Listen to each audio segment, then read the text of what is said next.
Hey everyone, it's Yue from the Strictly Broken YouTube channel, and today I'm going to be doing a deck profile, not of a Bermuda deck, which we will be doing throughout the week, but a Harri deck profile. I had to do this one for the history books.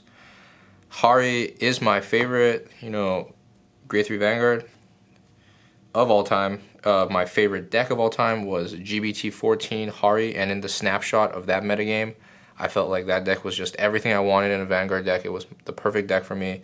I had wished that there was actually a relevant tournament for GBT14, but unfortunately, they decided to release it only for the summer, so there was no relevant BCS for it. I love that deck so much with a passion, and when they announced Harri coming to V, I had to do it. Unfortunately, this deck is way worse and has none of the flavor of what I originally liked about it, but it is Harri. I had to do it for that.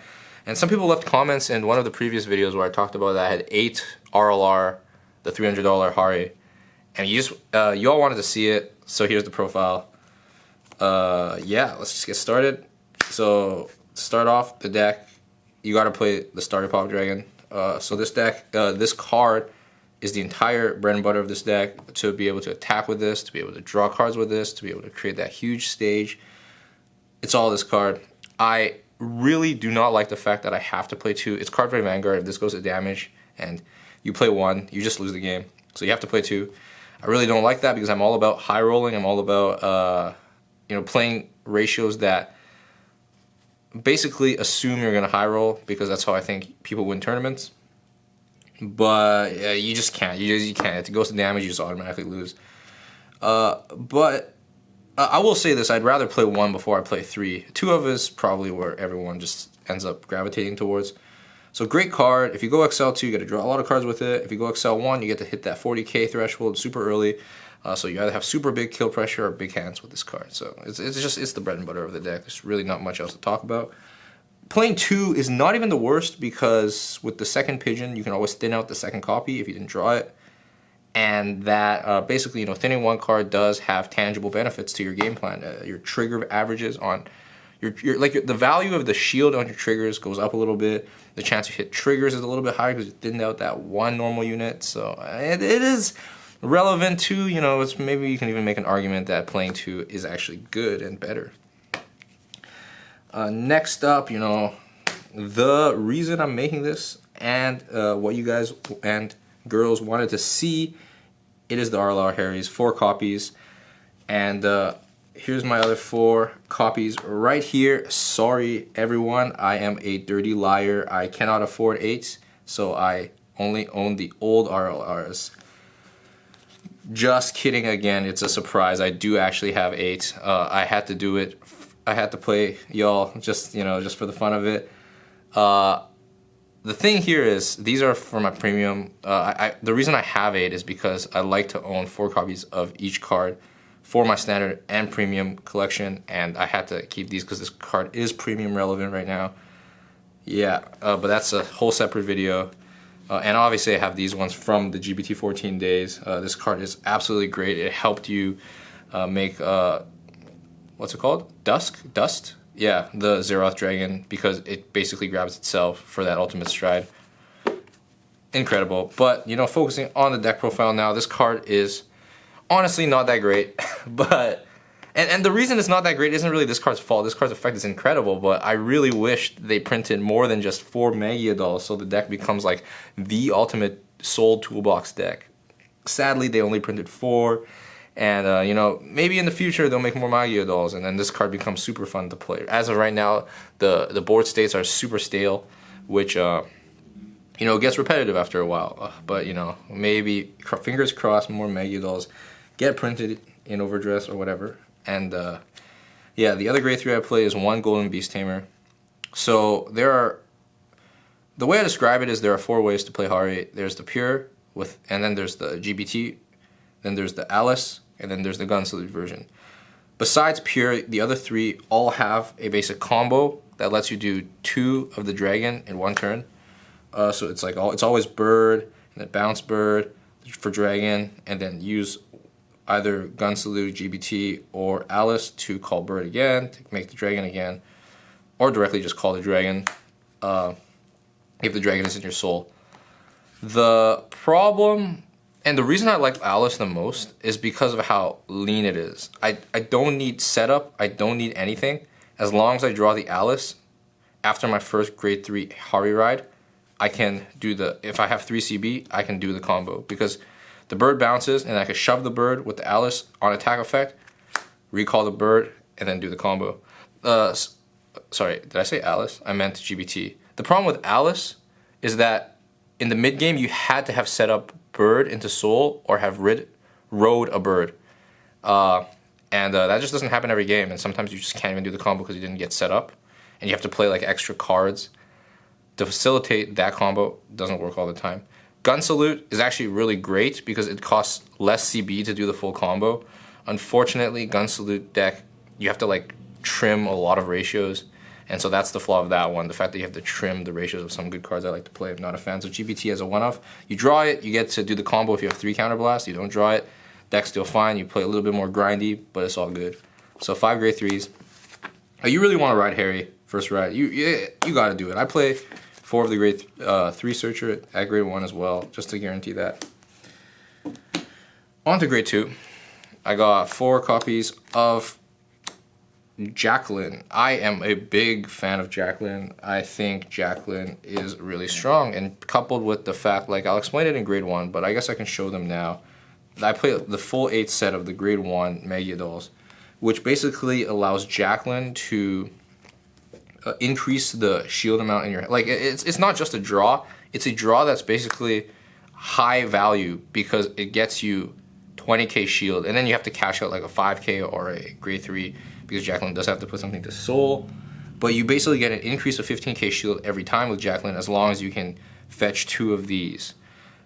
And that's really valuable. Sometimes when you play cantrips on grade 2 for grade 2 game, the expected value of the cantrips doesn't even hit 15k, right? Draw 1, you have a lot of 5k units in decks.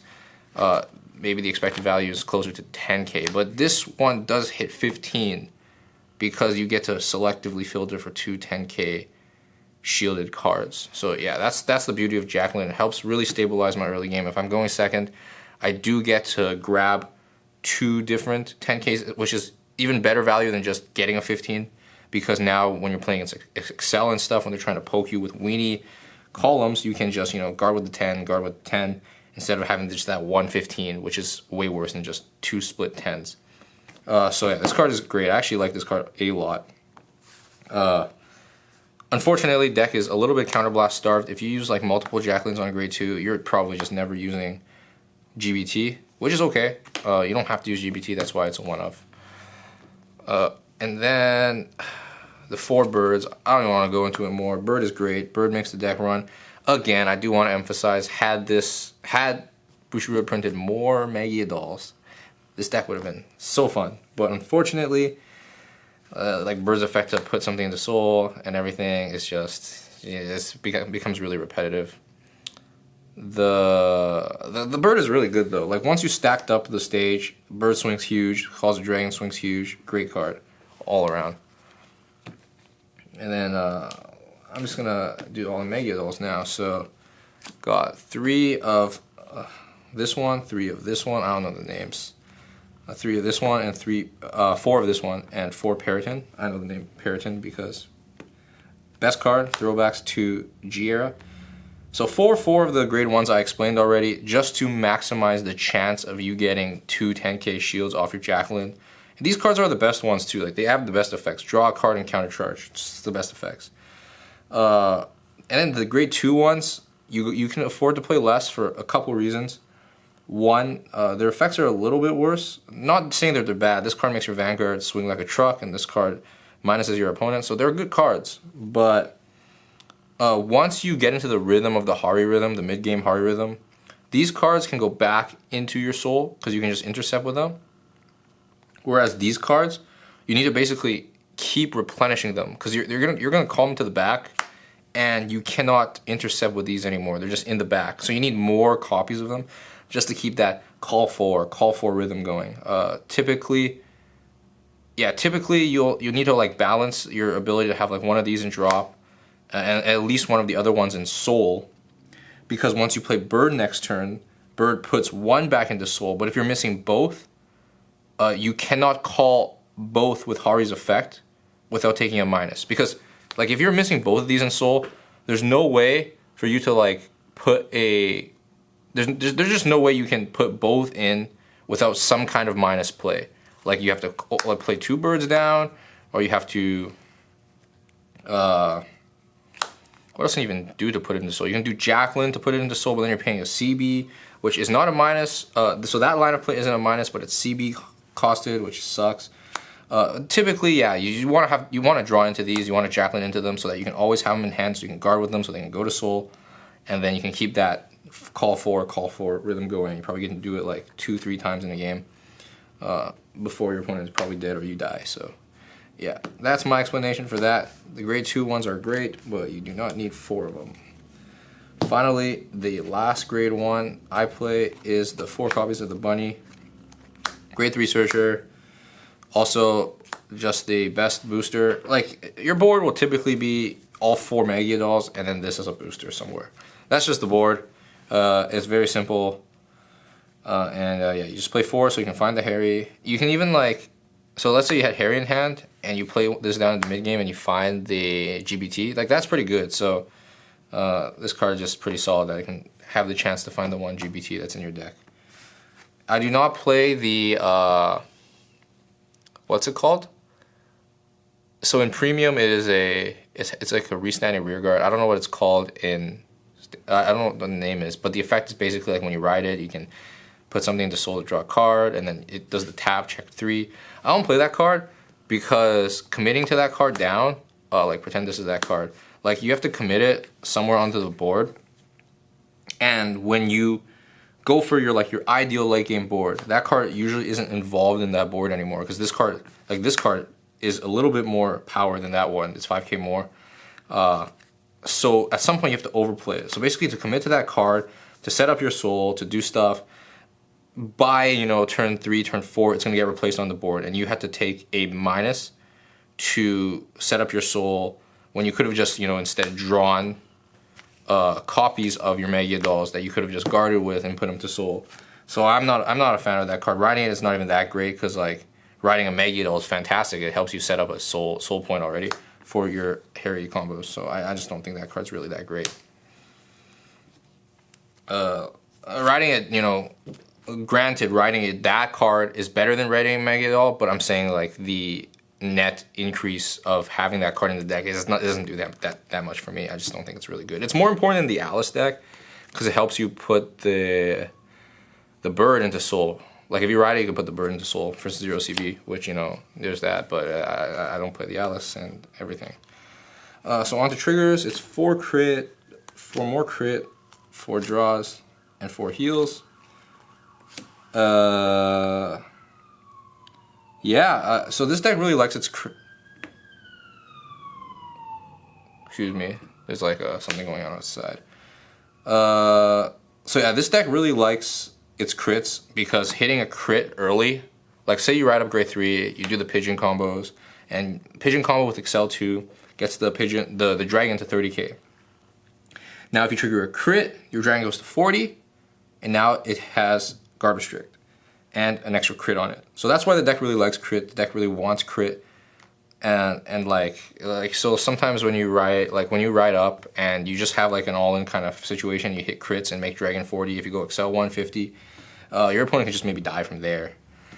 So crit's super important, and then everything else is self-explanatory. Crits are not important enough to not play perfect guard and instead get that 30k one. So I'll say that much. Like, as good as crits are, you're not cutting the PGs, I think, because this card's really good, and it also helps cash in your Starry Pop Dragon that you draw that's completely dead. So yeah. Finally, starter. Nothing else to say about that. This starter, super throwbacks, because Happiness Collector is just the best premium starter back in the day before V and everything. Premium became a joke. Not a joke, but like not how I really like to play it. Happiness Collector starter, super throwbacks to G era. That starter is insane. Helps you draw so many cards on first stride. And this one is just a draw starter, but the art is super cool looking. So yeah, that's it for the profile. I'm gonna flex out these one last time before signing off. If you guys want to see more of my Pale Moon collection, I'm definitely willing to show that. I have other standard Pale Moon decks and a whole bunch of premium stuff. So yeah, let me know in the comments if you want to see that. Bermuda content, Bermuda, the set 14. Set 14? Is it set 14? I don't even know. But the Twinkle Melody stuff, profiles, coming out soon. Thanks for tuning in. Signing off. Peace.